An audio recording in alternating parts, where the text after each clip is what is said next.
Olá, queridos, a paz do Senhor Jesus. Aqui quem vos fala é o presbítero Arisson, do canal Café e Bíblia, trazendo aqui mais uma lição da CPAD, da Escola Bíblica Dominical, falando a respeito da sutileza da normalização do divórcio. Então, estamos aqui com a nossa lição de número 4, né? Feita pela CPAD, e estamos aqui com essa lição muito rica, né, para o nosso aprendizado. E nós sabemos que, para nós que somos crentes em Jesus, sabemos que ser aluno da escola bíblica é algo muito valioso, né, pois nós sabemos que a escola bíblica é a escola, podemos dizer assim, que é a maior escola teológica do mundo. Então, esse recurso que nós trazemos aqui é para nos enriquecermos, né, diante da palavra do Senhor e diante de uma lição tão maravilhosa. Hoje falaremos sobre a sutileza da normalização do divórcio, né? Nós sabemos que é uma lição muito interessante e podemos dizer assim que até mesmo polêmica, né? Quando se fala de divórcio, quando se trata de divórcio, é algo que gera polêmica, né? Pois aqui iremos discorrer de alguns parâmetros e aprendemos um pouco dentro de um resumo, né? O que nos traz hoje a lição falando acerca do divórcio. Quem tem sua lição, né, é a lição de número 4, que será ministrada no dia 24 de julho, próximo domingo agora, de 2022. Para você que ainda não é inscrito no nosso canal, se inscreve no nosso canal aí embaixo, tá certo? Ative as notificações, deixa o seu joinha lá, o seu like, assim o YouTube entende que os nossos vídeos têm sido reproduzidos e que os nossos inscritos têm, assim, gostado dos nossos vídeos. Então, se você não é inscrito, se inscreva aí, tá certo? Nos ajude a compartilhar a palavra do Senhor e também deixando o seu like para fortalecer o canal, tá bom? Então, estamos aqui diante do texto áureo, que está lá em Mateus, capítulo 19, versículo 6. Já estou aqui com o meu cafezinho, tá certo?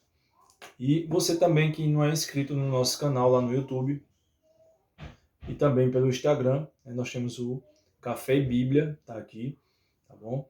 E pelo Instagram também o nosso canal oficial, Arisson Luiz Oficial. Então o textuário nos diz o seguinte: assim não são mais dois, mas uma só carne, portanto, o que Deus ajuntou, não separe o homem. Está lá em Mateus capítulo 19, versículo 6. E a verdade prática nos diz o seguinte: o padrão bíblico para o casamento é que ele seja heterossexual, monogâmico e indissolúvel. Então aqui a verdade prática já vai ser mais enfática, nos dizendo que o padrão bíblico do casamento é um casamento de heterossexual, né? O que é o casamento de heterossexual? A gente falou na aula passada, né, que é o casamento entre duas pessoas, um homem e uma mulher, né? Então, o homem foi feito para a mulher e a mulher foi feita para o homem, como o Senhor criou macho e fêmea. E o que é um casamento monogâmico? É um casamento entre duas pessoas, né, de sexo oposto, e também que seja somente um homem e somente uma mulher. Então, um feito para o outro, né? Então, e também o que diz aqui, indissolúvel. O que quer dizer a palavra indissolúvel? É que não, podemos dizer assim, é que não se acabe, né? É que não, que com o tempo, né? Com o passar do tempo, não venha a ser desfeito, Então, um casamento indissolúvel é um casamento para toda a vida, né? Então, já iniciando aqui, poderemos fazer uma pergunta para os nossos inscritos, né, para aqueles que nos assistem. O que é o divórcio, né? Por que é que ele existe? Porque o divórcio está na Bíblia Sagrada, se Deus ele não compactua com o divórcio.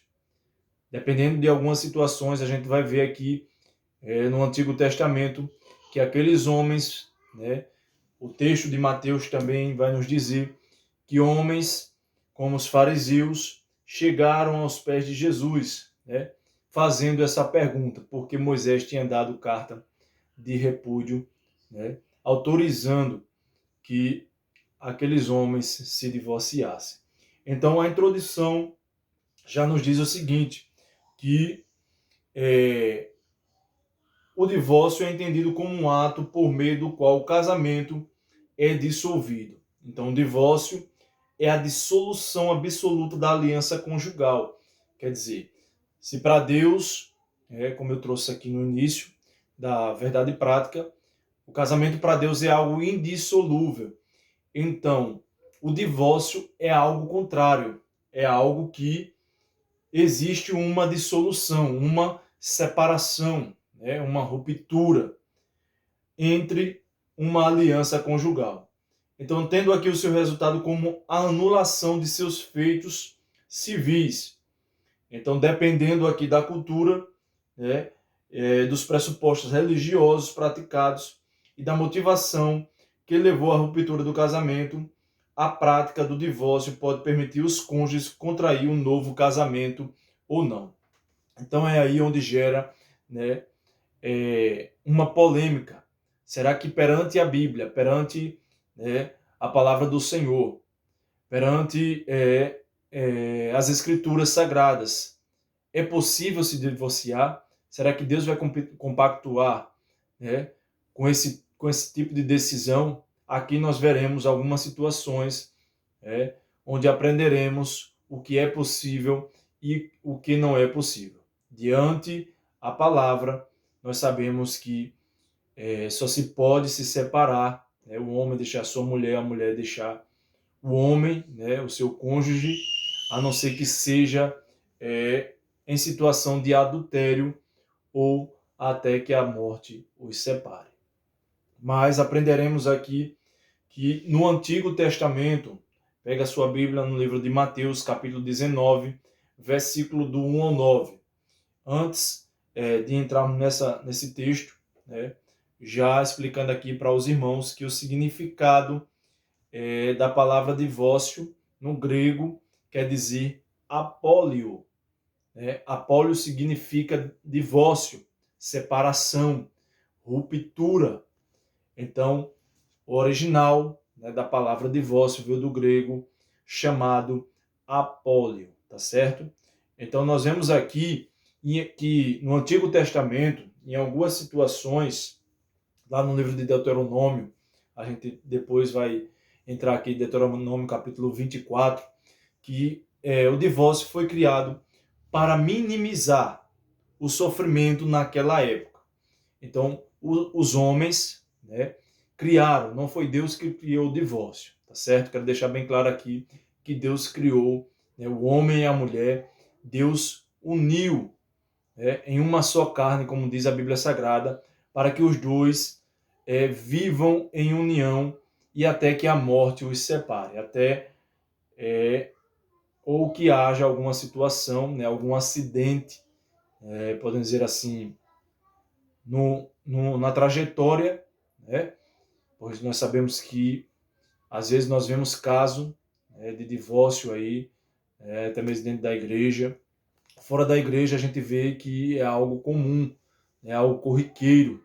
Nós vemos muita gente deixando o esposo, a esposa, por outra pessoa, às vezes por causa de dinheiro, por causa de fama, às vezes por causa da sua beleza exterior, mas nós sabemos que dentro do meio evangélico não se pode existir, porque quando existe essa ruptura, esse divórcio, nós estamos indo de encontro o que Deus deixou na sua palavra.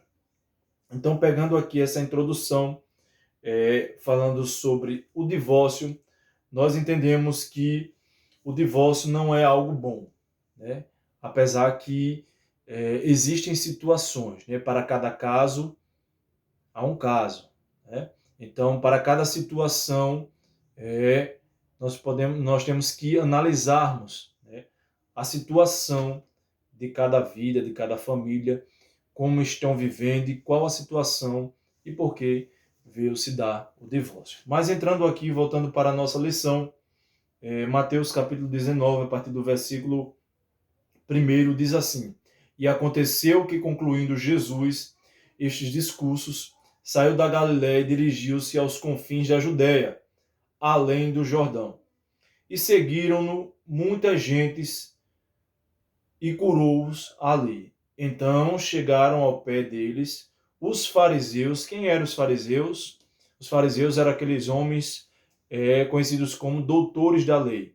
Mas nós sabemos que havia uma hipocrisia no meio dos fariseus, porque eles pregavam uma coisa e não viviam, né?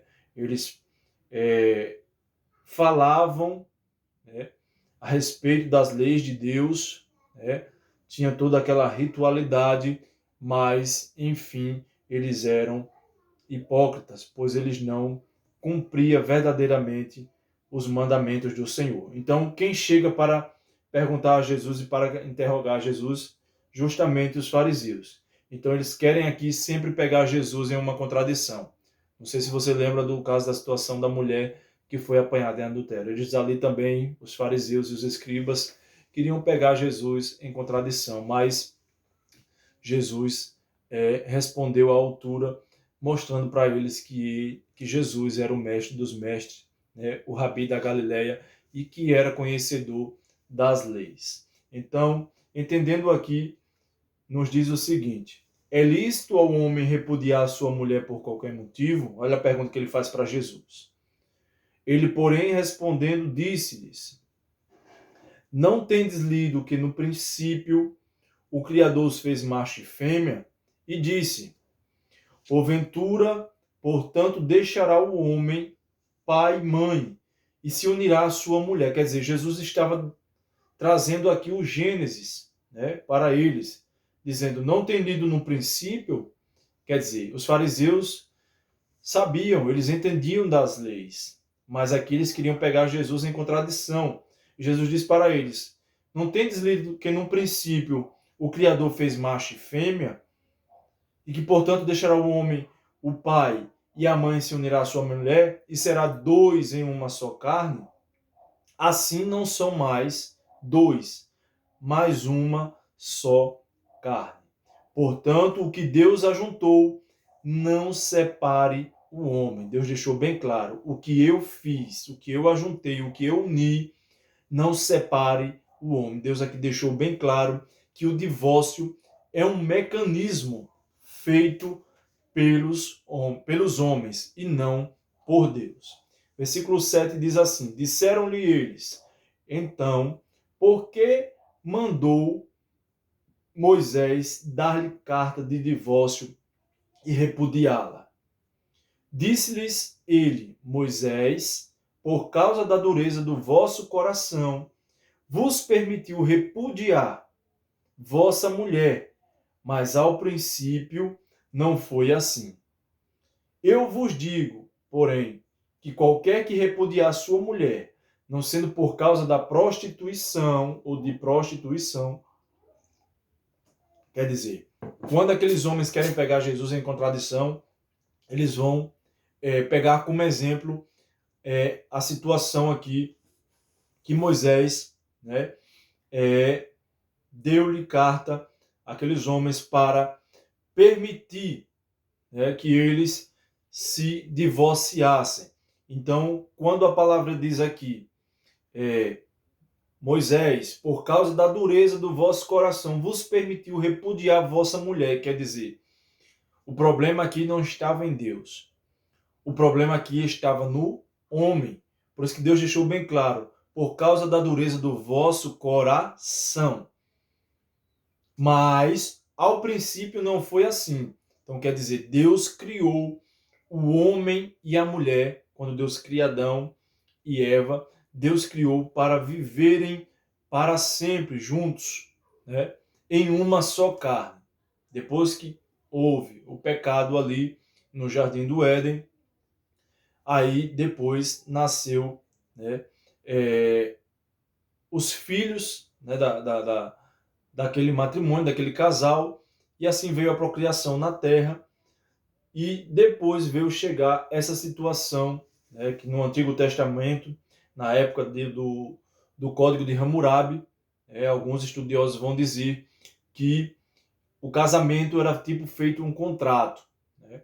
Então, aquele que não cumprisse o contrato, né, estava quebrando as regras ali. E trazendo aqui para os dias atuais, nós sabemos que não tem sido diferente, né? Apesar de nós estarmos na dispensação da graça, né, nós vemos várias situações onde muitas pessoas, muitos cristãos, às vezes se separam por besteiras, né, por qualquer situação. E aqui Deus ele deixou bem claro que no versículo 9, dizendo que o homem, né, porém qualquer que repudiar sua mulher, não sendo por causa de prostituição, e casa com outra, comete adultério. Então aquele homem, o varão ou a varoa que deixa o seu esposo ou a sua esposa sem ter cometido adultério por qualquer besteira, e casa-se com outra, ele está em pecado e está cometendo adultério à luz da Bíblia Sagrada. E o que casar com a repudiada, quer dizer, aquela que foi deixada pelo marido, também está cometendo adultério. Então nós vemos aqui no primeiro tópico que diz o divórcio no contexto bíblico. Então na antiga aliança, o plano de Deus para a raça humana era que o casamento fosse monogâmico. O que era um casamento monogâmico, como eu falei aqui? Um casamento entre duas pessoas. O homem feito para a mulher e a mulher feita para o homem. Né? O homem não podia ter vários tipos, podemos dizer assim, outros tipos de casamento. Né? Como hoje a gente vê algumas situações onde pessoas, né, têm relações extraconjugais e para a sociedade, né, muitas das vezes tem sido normal. Hoje em dia nós sabemos que há uma verdadeira banalização, né, dentro, podemos dizer assim, dentro da nossa sociedade, e sabemos que se nós não tivermos, né, um entendimento, não pedirmos a Deus a sabedoria, nós sabemos que toda essa banalização tem prejudicado, né, e tem alcançado pessoas que até mesmo tinham o pensamento oposto, né, tinham um pensamento conservador, e hoje tem se levado, tem se deixado levar por esses caminhos, pelo caminho do engodo, né, pelo caminho, podemos dizer assim, da destruição, e até mesmo deixando passar, né, ficando desapercebido que tudo isso é as sutilezas do inimigo, né, do inimigo da igreja, do nosso inimigo. Então nós podemos entender que Satanás ele não vem de uma forma estarrecedora, como diz aqui o texto da lição, a sutileza da normalização do divórcio. Então, no meio legal, né, como diz aqui no segundo tópico, no primeiro subtópico, o divórcio no aspecto legal hoje é normal, né? As pessoas se casam, daqui a um mês, daqui a 6 meses, daqui a um ano se divorcia e já se casa com outra pessoa, ou vice-versa, o homem com a mulher com o homem, e assim tem acontecido essa banalização e muitas das vezes, por causa de besteira, tem se divorciado.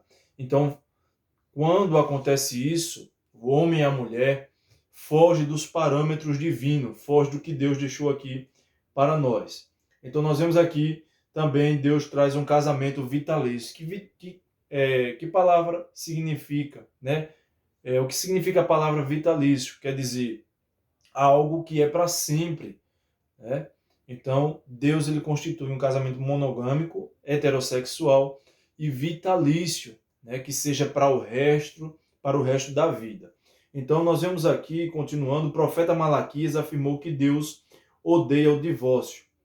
Vamos abrir em Malaquias capítulo 2, versículo 16, para nós acompanharmos aqui. Malaquias 2, 16. E nos diz assim a palavra do Senhor: porque o Senhor Deus de Israel diz que aborrece o repúdio, o divórcio, a separação, a ruptura, e aquele que encobre a violência com a sua veste, diz o Senhor dos Exércitos. Portanto, guardai-vos em vosso espírito e não sejais desleais. Então, aquele que comete o repúdio, ou que repudia a sua mulher, deixa a sua mulher por qualquer situação, ele está desobedecendo a Deus, ele está sendo desleal à palavra do Senhor. Então, nós já vemos aqui no Antigo Testamento também que Deus ele aborrece aquele que repudia a sua mulher ou vice-versa. Então, continuando aqui, em Deuteronômio, capítulo 24, do versículo 1 ao 4, o texto afirma que uma das condições para o divórcio era o marido encontrar coisa feia na esposa. Então, o significado aqui dessa palavra coisa feia, vem do sentido de nudez ou vergonha. Alguns estudiosos, alguns teólogos, tentaram entrar em um entendimento, e assim, em uma conclusão, entenderam que essa coisa feia que eles falavam não se tratava de adultério, pois no tempo de Moisés, quando a mulher era pega no ato de adultério, como aconteceu com aquela mulher em João capítulo 8, a mulher adúltera, quando ela foi pega no ato, ela ia ser apedrejada. Então, quem era pego no ato de adultério seria apedrejado, que era a lei dente por dente, olho por olho e dente por dente. Então, nós vemos aqui que fica claro também que o divórcio, após o divórcio, a mulher poderia casar com outro homem, que nesse caso ela não estaria cometendo adultério. Então, em outras palavras, em tal circunstância, o seu segundo casamento era legítimo, mas seu primeiro marido, de quem ela havia se divorciado, não poderia se casar novamente com ela. Então, aqui, entendemos que antigamente, a mulher que separava do marido, quando o marido, quando o texto diz aqui em Deuteronômio, que essa expressão coisa feia era um sentido de nudez ou coisa de vergonha, nós vemos que fica claro que a mulher poderia deixar o seu marido, ou vice-versa, seu marido deixar a sua mulher e se casar com outra. Mas nós entendemos, e nós vamos ver agora aqui no segundo subtópico, o divórcio no contexto do Novo Testamento. O que é que nos traz o livro de Mateus, no capítulo 19, quando Jesus mostra que o plano original de Deus é que o casamento dure para toda a vida. Deus aqui ele deixou determinado.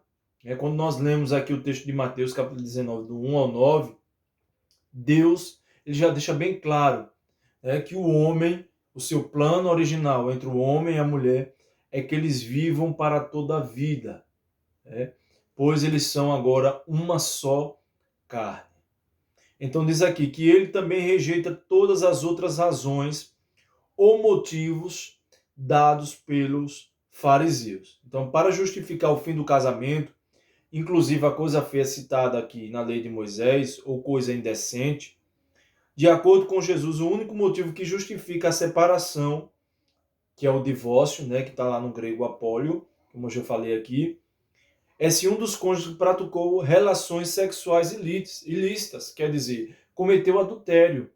Então, isso aí Deus deixou bem claro. Se algum dos cônjuges cometer adultério, né, praticar alguma coisa ilícita que vá de encontro à palavra de Deus, né, à doutrina, né, da igreja, as dogmas, né, esse sim estaria cometendo um adultério e assim ou a mulher ou o homem poderia ter ali a opção de não querer mais ficar casado com aquela pessoa. Então Deus deixou essa situação, ou se não a outra situação, como eu já falei aqui, com relação à morte, né? E aí a mulher vai ficar viúva, o marido, né? O esposo vai ficar viúvo, e assim ele vai poder casar novamente, né? Tudo certinho, direitinho no papel, né? De uma forma legal e de uma forma moral também diante de Deus.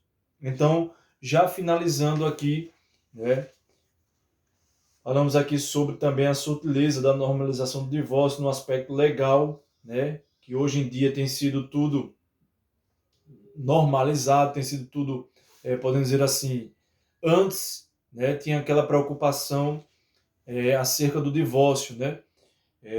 Mas depois da Constituição de 1988, várias pessoas, né, começaram a casar, a se divorciar, e nessa situação hoje está uma situação corriqueira, né? Nós vemos aí espantar,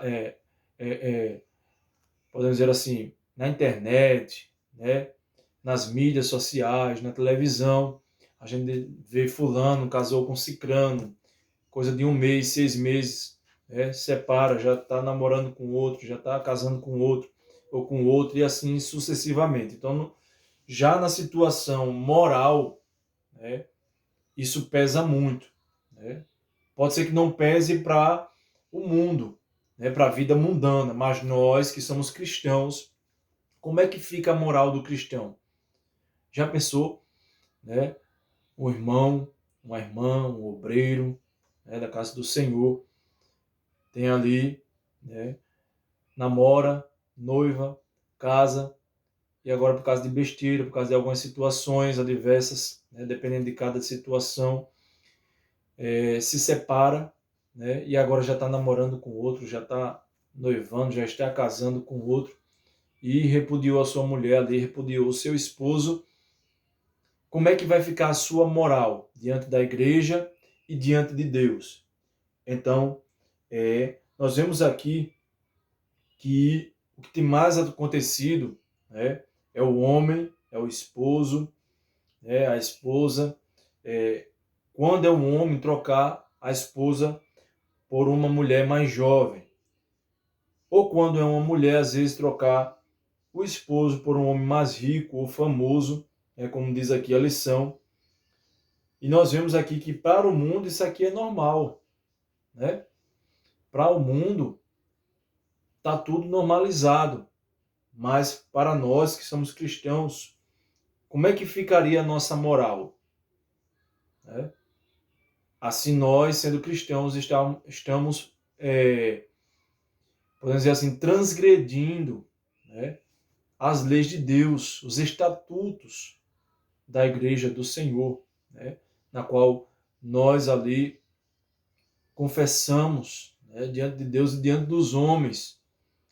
Então, finalizando aqui o divórcio e a prática pastoral.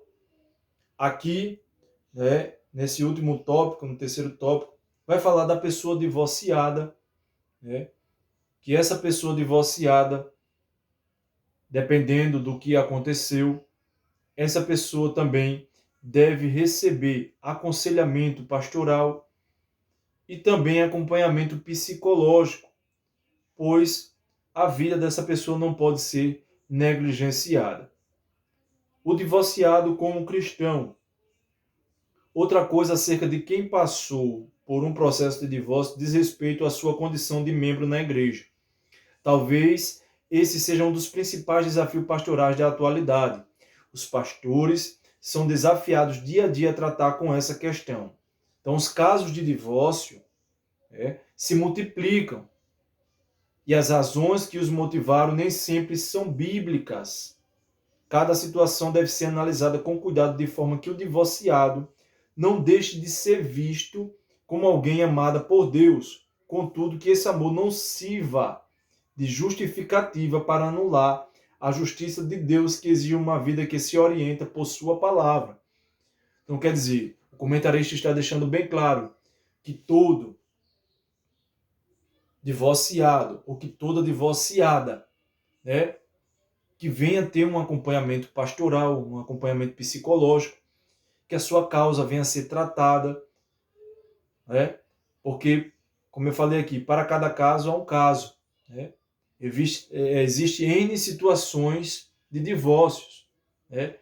Mas nós temos que também olhar para a pessoa que foi repudiada, para a pessoa que foi ali, podemos dizer assim, deixada de lado, né?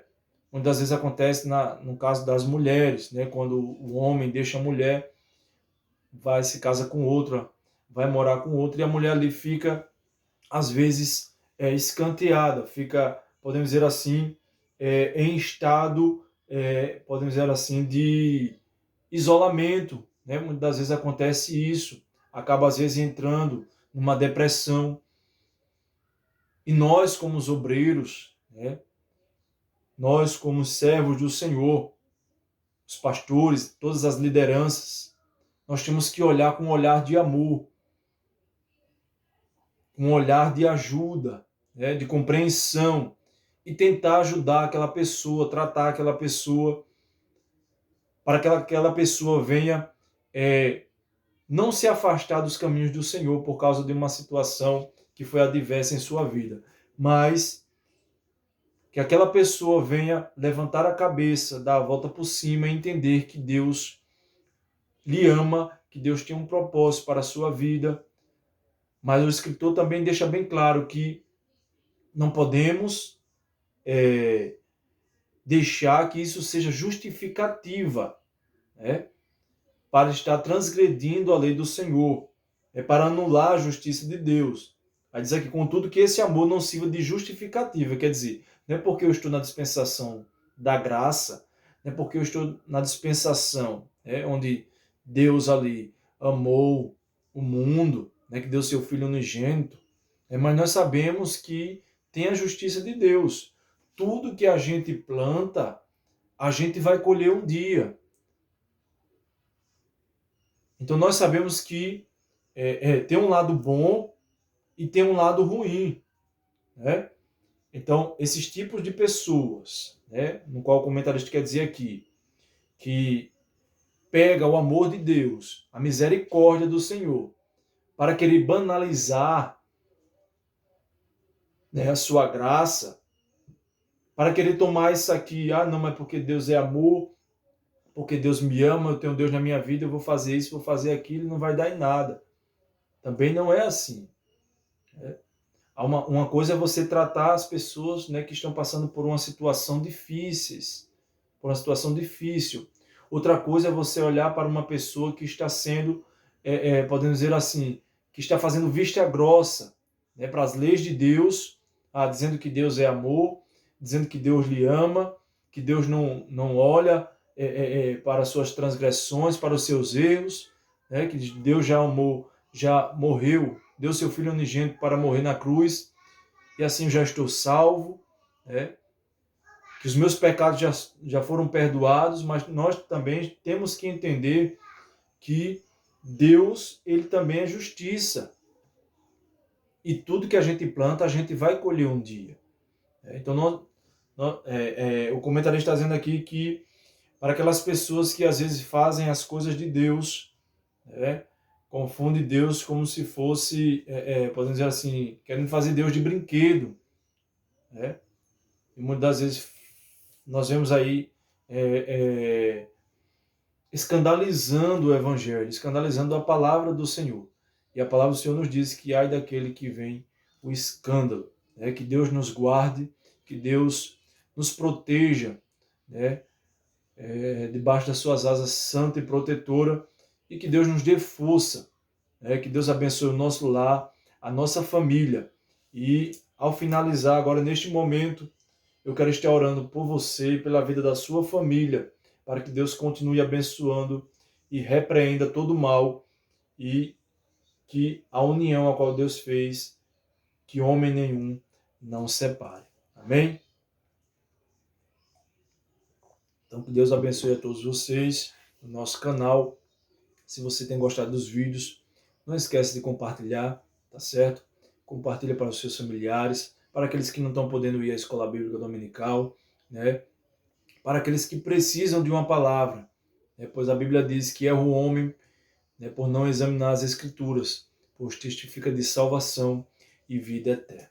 Oremos, soberano Deus e eterno Pai, Senhor da glória, Espírito Santo, Deus, estamos aqui, Senhor, nesta noite, ó Pai. Deus, te agradecendo por mais uma aula poderosa e maravilhosa em Tua presença.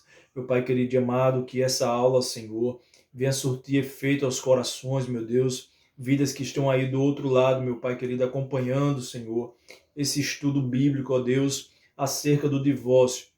Meu Pai querido, abençoe os cônjuges, Pai, abençoe os familiares, Senhor, abençoe o homem, abençoe a mulher, Senhor, abençoe esta família, Deus, a qual está aí do outro lado, que o Senhor possa, meu Pai querido e amado, repreender todo mal, todo investido do inimigo, Senhor, toda sutileza do inimigo, Senhor, contra a tua igreja, contra o teu povo, contra a tua família, Senhor, contra as nossas vidas, ó Pai, que o teu nome venha ser glorificado na vida das famílias, Senhor, que o Senhor possa entrar, meu Pai, com sede de salvação, libertação, dentro deste lar, dentro desta família, Senhor, dentro desta vida, ó Pai, que está ouvindo agora, Senhor, esta palavra. Que o Senhor possa mudar, endireitar os caminhos, Senhor. E, meu Pai querido, que o Senhor possa, meu Pai querido, agir poderosamente na vida de cada um, abençoando a cada lar, cada família e repreendendo toda a investida do inimigo, Senhor, contra o teu povo e contra as famílias do Brasil e do mundo. É o que nós te pedimos e já te agradecemos em nome de Jesus. Que Deus abençoe você, que Deus abençoe a sua família, em o nome de Jesus.